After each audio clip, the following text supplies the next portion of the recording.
इतिहास का पाठ भी पढ़ा दिया, लेकिन एक बात छूट गई। उस दिन 22 अप्रैल 2025 को जब 26 देशवासियों को अपने परिवार के सदस्यों के सामने खुलेआम मारा गया, तो ये हमला कैसे हुआ, क्यों हुआ?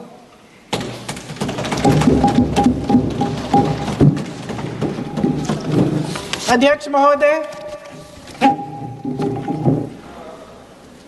ये लोग बैसारन वैली में, पहलगाम के पास कश्मीर में क्या कर रहे थे? आजकल पब्लिसिटी का दौर है, प्रचार का ज़माना है। कुछ समय से हमारी सरकार ये प्रचार कर रही थी कि कश्मीर में आतंकवाद ख़त्म हो गया है, कि कश्मीर में शांति है, अमन चैन है। प्रधानमंत्री जी ने खूब भाषण दिए, देशवासियों को कहा कि चलिए कश्मीर चलिए, सैर करिए। कई बार मैंने ये भी देखा मीडिया पर, टीवी पर कि कश्मीर जाइए, ज़मीन खरीदिए, अब वहाँ अमन चैन है, शांति का वातावरण है। इसी बीच शुभम द्विवेदी, एक कानपुर के नौजवान, और उनके पूरे परिवार ने तय किया कि वो कश्मीर जाएंगे। शुभम द्विवेदी की 6 महीने पहले शादी हुई थी। उसकी पत्नी ने कहा कि उनके बीच एक ऐसा रिश्ता था, प्रेम और दोस्ती का ऐसा रिश्ता था कि वो एक दूसरे को बच्चों की तरह हंसाते थे। सोशल मीडिया पर एक वीडियो भी जारी है जिसमें पूरा परिवार एक साथ बैठा हुआ ताश खेल रहा है और ऐसे हंस रहे हैं कि उस वीडियो को देख के किसी का भी दिल टूट जाए कि इस परिवार को इस तरह से उजड़ने क्यों दिया हमने। 22 अप्रैल 2025 को बैसारन वैली में मौसम का मिजाज अच्छा था। जैसे हर रोज़ लगातार 1000 से 1500 लोग वहाँ पहुँचते थे, उसी तरह से उस दिन भी तमाम पर्यटक वहाँ पहुँचे। वहाँ का रास्ता आसान नहीं है अध्यक्ष महोदय जी, जंगल से जाना पड़ता है, पहाड़ों के बीच जाना पड़ता है, घोड़े से जाना पड़ता है। ये परिवार वहाँ पहुँचे, मौसम सुहाना था, उनके बच्चे ट्रैम्पोलिन पे खेल रहे थे, कोई जिपलाइन कर रहा था, कोई चाय पी रहा था, तो कोई कश्मीर की सुंदर वादियों की ठंडी हवा का मज़ा ले रहा था। शुभम अपनी पत्नी के साथ एक स्टॉल पे खड़े थे। तभी अचानक 4 आतंकवादी जंगल में से निकलते हैं और शुभम को वहीं अपनी पत्नी के सामने मार डालते हैं। उसके बाद वे वहाँ से पूरे वैली में 1 घंटे के लिए लोगों को चुन चुन कर मारते हैं। किसी के पति को अपनी पत्नी के आंखों के सामने, किसी के पिता को अपने बेटे के सामने, चुन चुन कर 26 लोगों को मार डालते हैं। शुभम की पत्नी घबराकर वहां से भागने की कोशिश करती है, अपनी जान बचाने के लिए जंगल की तरफ दौड़ती है। वहां पता चलता है कि तमाम लोग जंगल की तरफ दौड़े हैं और अपनी जान बचाने की कोशिश कर रहे हैं। कोई अपने बेटे का हाथ पकड़ के पहाड़ों पर घसीटता हुआ जा रहा है, कोई कश्मीरी घोड़े वालों और गाइडों की मदद लेते हुए चले जा रहा है। कोई रास्ता नहीं है, कोई तरीका नहीं है, लेकिन किसी न किसी तरह से शुभम की पत्नी के शब्दों में किसी ऐसी शक्ति ने हमको बचा कर रखा कि हमें किसी न किसी तरह से हम अकेले नीचे पहुंचे। और मैं उनके लफ्ज़ पढ़ना चाहती हूँ, क्योंकि उन्होंने कहा कि इस पूरे समय जब 1 घंटे के लिए चुन चुन कर भारतीय नागरिकों को मारा जा रहा था, इस पूरे समय उसे एक सुरक्षाकर्मी नहीं दिखा, एक सैनिक नहीं दिखा।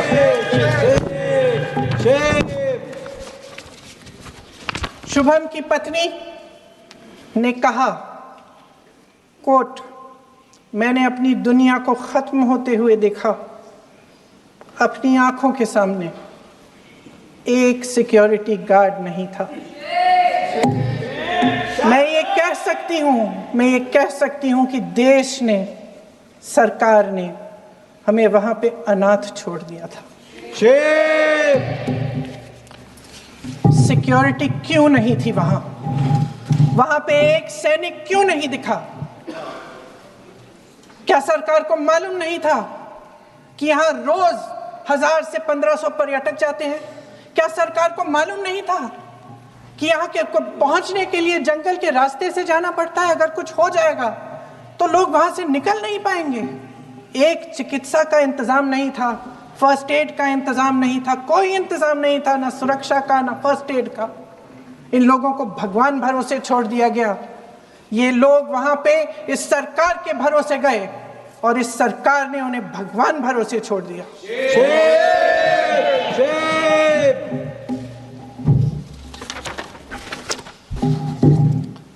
मैं पूछना चाहती हूँ, ये किसकी जिम्मेदारी थी? इस देश के नागरिकों की सुरक्षा की जिम्मेदारी किसकी है? क्या इस देश के प्रधानमंत्री की नहीं है? क्या इस देश के गृह मंत्री की नहीं है? क्या इस देश के रक्षा मंत्री की नहीं है? क्या एनएसए की नहीं है? अध्यक्ष महोदय, पहलगाम हमले से सिर्फ 2 हफ्ते पहले हमारे गृह मंत्री महोदय जी कश्मीर गए थे। किस लिए गए थे? जो सुरक्षा की व्यवस्था है इसको देखने के लिए गए थे, इसको रिव्यू करने के लिए गए थे। और उन्होंने वहां कहा कि आतंकवाद पर विजय प्राप्त हुई है। ये 2 हफ्ते पहले है। 3 महीने बाद JNK के गवर्नर साहब एक आम इंटरव्यू में ऐसे ही चलते चलते कह देते हैं कि हाँ, बैसारन वैली में बहुत लापरवाही हुई और इसके लिए मैं जिम्मेदारी लेता हूँ। ऐसे ही चलते चलते, और वो बात होती है, ख़त्म भी वहाँ होती है और वहीं ख़त्म हो जाती है। उनसे जिम्मेदारी ली भी नहीं जाती, कोई सवाल नहीं उठाता, कोई जवाब नहीं देता। अध्यक्ष महोदय, उस हमले की जिम्मेदारी एक आतंकवादी गुट जिसका नाम TRF है थोड़े दिनों बाद लेती है। कौन है ये TRF? 2019 में ये गुट बना। 2020 में इसने कश्मीर में आतंकवाद का काम शुरू कर दिया और अप्रैल 2020 से लेकर 22 अप्रैल 2025 तक इन्होंने 25 आतंकवादी हमले किए। गृह मंत्री महोदय ने जब यूपीए सरकार के समय के आतंकवादी हमले गिने तो लगभग 25 गिनवाए थे अभी अपने भाषण में। इस गुट ने कश्मीर में 25 हमले 2020 और 2025 के अंदर एक पूरी लिस्ट है इन हमलों की। मेरे पास इतना समय नहीं है इसलिए मैं एक एक को नहीं पढ़ना चाहती, लेकिन मैं इतना कहूंगी कि इनमें रियासी का हमला भी था 2024 का, जिसमें 9 लोग मारे गए और 41 लोग घायल हुए। कुल मिलाकर 2020 से लेकर 22 अप्रैल 2025 तक TRF ने 41 सेना और सुरक्षा कर्मियों की हत्या की, 27 सिविलियन की हत्या की और 54 लोगों को घायल किया था। भारत सरकार ने TRF को आतंकवादी संगठन का दर्जा कब दिया? 2020 में दिया, 2021 में दिया, 2022 में दिया, 2023 में दिया। 3 साल बाद, 3 सालों के लिए ये आतंकवादी गतिविधियां कर रहे हैं और आप इनको आतंकवादी संगठन तब कहते हैं 2023 में। इसकी क्या वजह थी? ये सब सरकार के संज्ञान में था और आप मुझे बताना चाहते हैं, सत्ता पक्ष के नेता बताना चाहते हैं कि ये सब आपके संज्ञान में था, लेकिन कोई भी एक ऐसी एजेंसी नहीं है हमारी सरकार की जिसको पता चला कि ऐसा हमला ऐसा भयानक हमला होने जा रहा है हमारे देश में कि पाकिस्तान में बैठे हुए इस हमले की योजना बन रही है कि हम भारत जाके हैवानियत करेंगे, 26 लोगों को मार डालेंगे और हमें पता ही नहीं है। क्या ये हमारी एजेंसियों की विफलता है कि नहीं है? ये बहुत बड़ी विफलता है, ये एक बहुत बड़ी विफलता है। जानते थे कि ये गुट है, जानते थे कि 5 सालों से ये आतंकवादी हमले कर रहा है, अध्यापकों को मारा, आर्मी के बड़े बड़े अफसरों को मारा, आम जनता को मार डाला, पुलिस वालों को मार डाला, और आप इन पे निगरानी नहीं रख रहे थे। और ये जो एजेंसियां हैं, इनकी जिम्मेदारी कौन लेगा? क्या आईबी चीफ ने अपना इस्तीफा दिया? क्या किसी ने इस्तीफा दिया? गृह मंत्री जी के कार्य क्षेत्र में आता है इंटेलिजेंस ब्यूरो। क्या गृह मंत्री जी ने इस्तीफा दिया? इस्तीफा छोड़िए, जिम्मेदारी ली।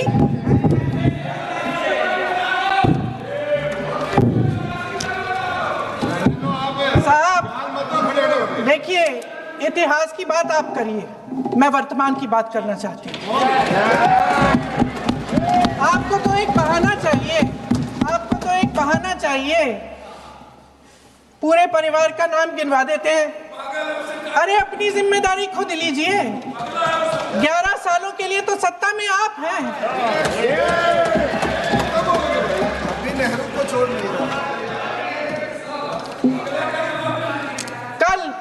कल माननीय गौरव गोगोई जी ने अपने भाषण में पूछा गृह मंत्री जी से, क्या आपकी जिम्मेदारी नहीं थी?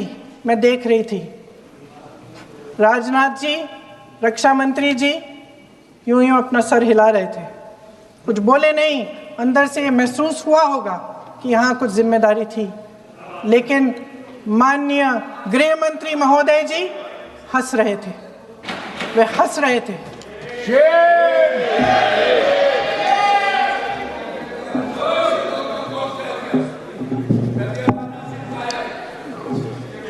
अध्यक्ष महोदय, कल सत्ता पक्ष और आज भी सत्ता पक्ष के नेताओं ने 2008 के मुंबई के हमलों का जिक्र किया, बार बार कहा कि मनमोहन सिंह जी की सरकार ने कुछ नहीं किया।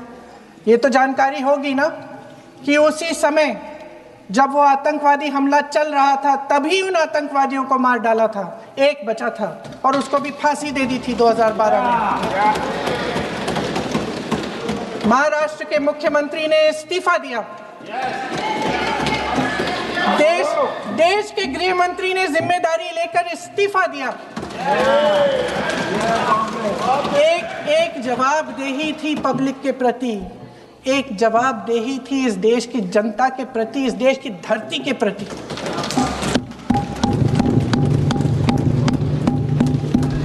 राजनाथ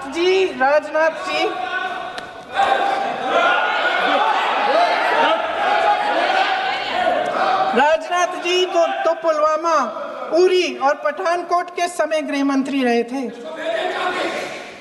आज वे रक्षा मंत्री हैं और हमारे गृह मंत्री महोदय श्री अमित शाह जी के नाक के नीचे पूरा मणिपुर जल गया, दिल्ली में दंगे हुए, पहलगाम में हमला हुआ और आज भी वे उसी पद पर बैठे हैं। क्यों?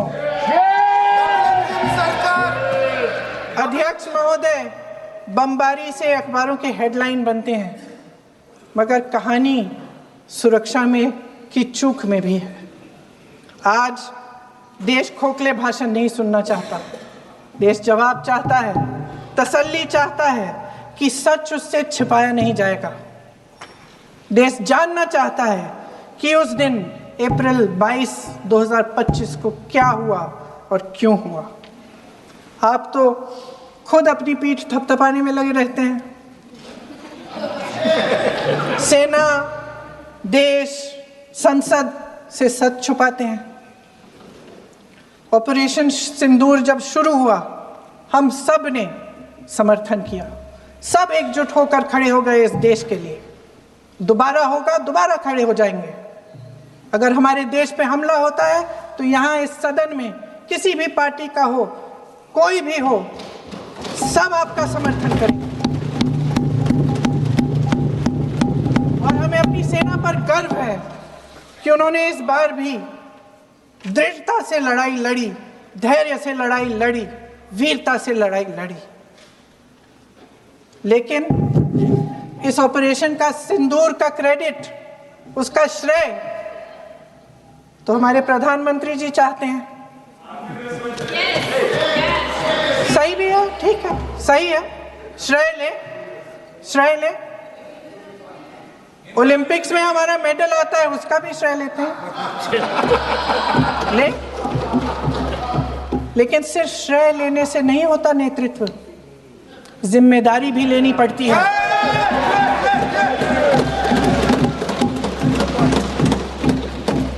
देश के इतिहास में ये पहली बार हुआ, देश के इतिहास में ये पहली बार हुआ कि जंग होते होते ही रुक गई। रुक गई है जी, और इस रुकावट का ऐलान हमारी सरकार, हमारी सेना नहीं करती, अमेरिका के प्रेसिडेंट करते हैं, अमेरिका के राष्ट्रपति करते हैं। ये हमारे प्रधानमंत्री महोदय की गैर जिम्मेदारी का सबसे बड़ा प्रतीक है। आज गृह मंत्री जी ने इस बात पर उल्लेख किया। उन्होंने कहा, उनके शब्दों में उन्होंने कहा कि पाकिस्तान के पास शरण में आने के बजाय कोई चारा ही नहीं था। आपने शरण दिया क्यों? वो आते हैं आपके देश के अंदर, लोगों को मार डालते हैं और आप उनको शरण दे रहे हैं। क्यों दिया शरण? इसका जवाब क्यों नहीं दिया एक भी भाषण में? जैसे ये बात उठी, शरण की बात की, हमारे गृह मंत्री जी ने इतिहास में चले गए। नेहरू ने क्या किया, इंदिरा गांधी ने क्या किया, यहां तक कि मेरी मां के आंसुओं तक चले गए। लेकिन इस सवाल का जवाब नहीं दिया कि ये सीज फायर हुआ क्यों, ये जंग रुका क्यों, और तब क्यों रुका जब दुश्मन के पास कोई चारा नहीं था हमारे श्रेय में आने के बजाय। क्यों रुका ये जंग? इसका जवाब नहीं दिया। धन्यवाद, आप देंगे?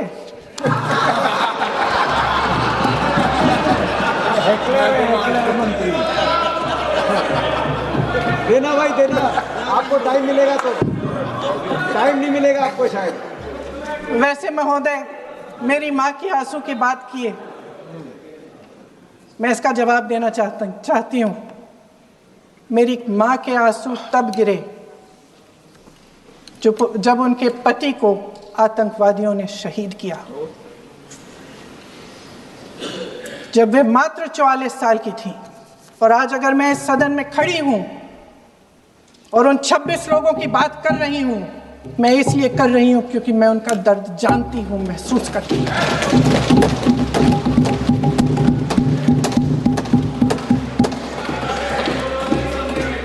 अध्यक्ष महोदय, मैंने कहा कि देश का नेतृत्व सिर्फ उपलब्धियों का श्रेय लेने से मजबूत नहीं होता। सफलता और विफलता दोनों की जिम्मेदारी लेने से बुलंद होता है।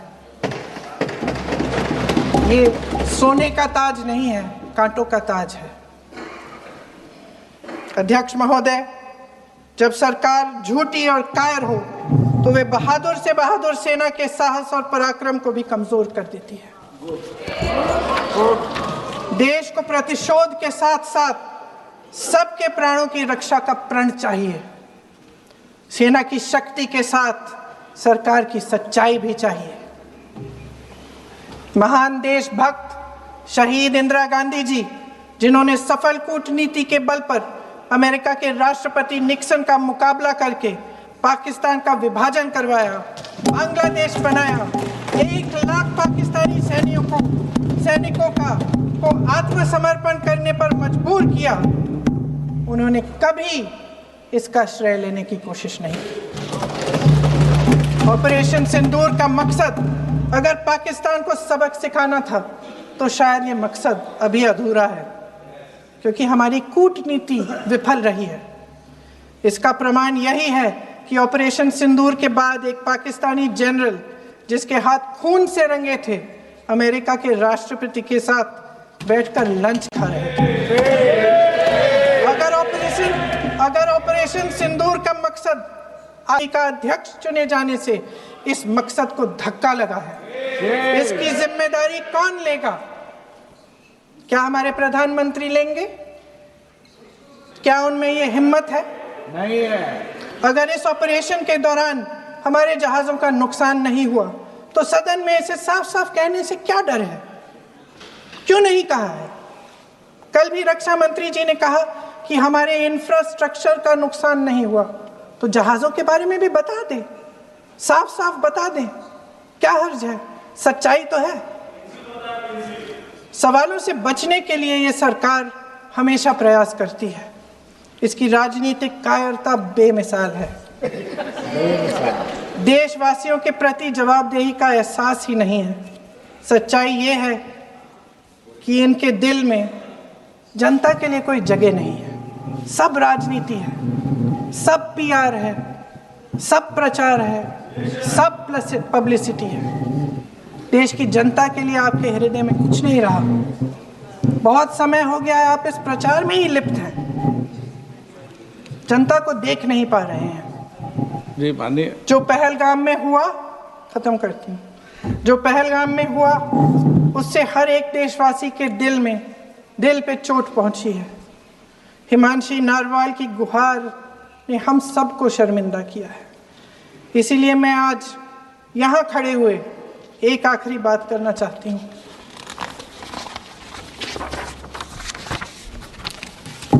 इस सदन में लगभग सभी के पास सुरक्षा है, सुरक्षा की व्यवस्था है। हम जहाँ भी जाते हैं हमारे साथ सुरक्षा कर्मी आते हैं। आपको भी मिल जाएगी, आप मंत्री बन जाएंगे, आपको भी मिल जाएगी।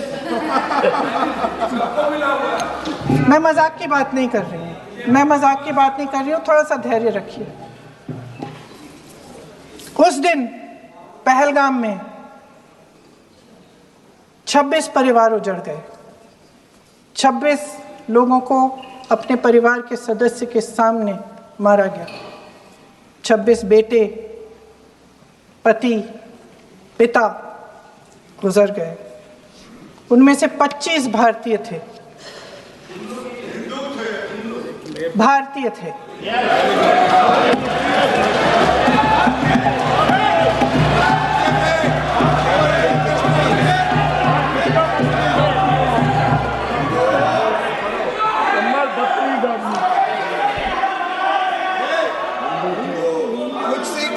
जितने भी लोग बैसारन वैली में थे और जो 25 भारतीय मारे गए, उनके लिए कोई सुरक्षा नहीं थी, कोई सुरक्षा नहीं थी। आप कितने भी ऑपरेशन कर डालें, आप इस सच्चाई के पीछे छुप नहीं सकते, इसे नकार नहीं सकते। आपने उनको सुरक्षित नहीं किया। कोई शर्म नहीं है, कोई शर्म नहीं है, कोई शर्म नहीं है और ना कभी होगी। सुन लीजिए, सुबह भी मैं शिव मंत्र बोल के आई हूं। इनको क्या पता शिव मंत्र क्या है? शिव मंत्र खत्म कर लूं अपना भाषण। शिव मंत्र मैं एक बार उन 25 भारतीयों के चुप रही। मैं एक बार उन 25 भारतीयों के नाम इस सदन में पढ़ना चाहती हूं, ताकि यहां बैठे हर सदस्य को यह एहसास हो कि वे भी हमारी तरह इंसान थे, किसी राजनीतिक बिसात के मोहरे नहीं थे। वे भी इस देश के बेटे थे, वे भी इस देश के शहीद हैं। उनके परिजनों के प्रति हम सब की जवाबदेही बनती है। उन्हें सच्चाई जानने का हक है। समीर गुहा भारतीय, बिट्टन अधिकारी, मनीष रंजन, हेमंत सुहास जोशी, विनय नारवाल, सुशील नथनियल, अतुल श्रीकांत मोने, सैयद आदिल हुसैन शाह, माननीय please N Ramachandran, Sanjay Please. Laxman Lele, माननीय प्लीज दिनेश अग्रवाल, नो दिलीप दिल से, नो कुमार सतपति, JS चंद्रमौली। अब आप